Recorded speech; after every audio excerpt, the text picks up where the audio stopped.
Non, en championnat du monde, tu es obligé parce que les combats se suivent. Oui. Tu peux combattre aujourd'hui, le lendemain tu combats, le jour qui suit tu combats. Mais tu peux faire 2 combats aujourd'hui, 2 combats le lendemain. Tu vois. Donc là, tu es obligé de garder le même poids. Alors que les galas, par exemple, qu'on fait, on fait la pesée un jour avant. Donc tu as le temps de reprendre des forces. Donc quand par exemple, je combats en moins de 80 kilos, au pays ici, j'ai combattu en moins de 80 kilos. Le jour du combat, je suis à 83 kilos. Ah ouais. On ne vous contrôle pas le jour du combat?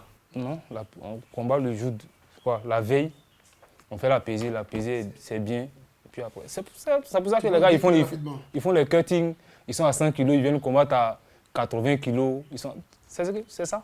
Et puis, j'ai dit les 24 heures qui suivent, ils reprennent un peu de poids. Vite. Il y avait un combattant qui est venu à la pesée qui dandinait, comme s'il avait du poids et de la force, il était faible. Il avait trop cuté, il avait trop diminué son poids. Et après, il va manger, c'est quoi, qu'est-ce que ça pour revenir? Ouais, tu manges, moi quand je finis, je mange sucré, assez sucré. Pour reprendre les forces. Ouais. Mais lui-même, il n'arrive même pas à tenir ses pieds. Hein. Non, ils ont annulé le combat, le français là. Ouais, tu vois, un truc comme ça. C'était risqué quand même pour lui. Ouais, le cutting, c'est risqué, mais bon.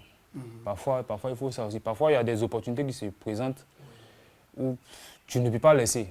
On appelle ton coach, on a besoin d'un combattant de 80 kilos. Bon, toi, tu as 87 kilos.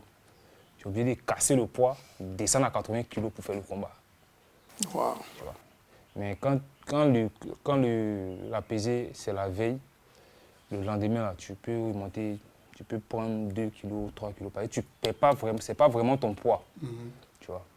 Quand tu manges, tu bois.